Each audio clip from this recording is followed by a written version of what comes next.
এরপরের প্রশ্ন হলো, 2 বছর আগে আব্বু আম্মু বলতেন আগে গ্রাজুয়েশন শেষ করে চাকরি নাও, তারপর বিয়ের জন্য মেয়ে দেখব। এখন চাকরি করার পরও বলছেন তোমার জন্য এখন দিনদার মেয়ে কোথায় পাবো, বিদেশ থেকে পড়াশোনা শেষ করে আসো তখন দেখব। সন্তানের বিয়ের ক্ষেত্রে বাবা মার কি কোনো বাধ্যবাধকতা নেই? হ্যাঁ প্রিয় দর্শক, সন্তান যদি বিপদগামিতার পথে পা বাড়ায় বা জেনা ব্যভিচারের দিকে চলে যেতে পারে এরকম আশঙ্কা তৈরি হয়, তাহলে সন্তানকে বিয়ে দেওয়াটা বাবা মার কর্তব্য।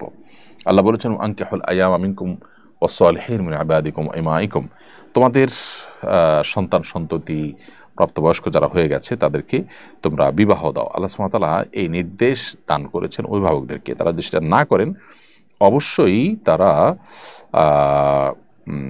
সেটার জন্য গুনাহগার হবেন এবং আল্লাহর কাছে তাদেরকে দায়ী হতে হবে। সেজন্য আমরা চেষ্টা করব যথাসম্ভব যারা অভিভাবক আছে আমাদের সন্তানদের চরিত্র হেফাজতের জন্য সময় হওয়ার সাথে সাথে তাদেরকে বিবাহ দেওয়ার, এবং তার জন্য যতটুকু স্যাক্রিফাইস করার দরকার হয় ততটুকু স্যাক্রিফাইস আমরা আমাদের জায়গা থেকে করব। একজন সন্তান বিয়ে করলে তার ঘরে বউ আসলে তার রিজিকের ব্যবস্থাকে আল্লাহ তাআলা করবেন না? কেন তাকে কঠিন শর্তের মধ্যে ফেলে তার চরিত্র নষ্টের দিকে তাকে ঠেলে দিতে হবে? এই জায়গা থেকে অভিভাবকদের অবশ্যই দায়িত্বশীল তার পরিচয় দিতে হবে, না হলে তারা সন্তান গুনাহের পথে গেলে তার দায়ভার তারা বহন করবে। এক্ষেত্রে সন্তানের দায়িত্ব আছে, বাবা মা যদি তারা একান্ত সন্তানকে বিবাহ না দেন তাহলে বাবা মা নিজের চরিত্র হেফাজতের জন্য তিনি বিবাহের উদ্যোগ নিতে পারেন।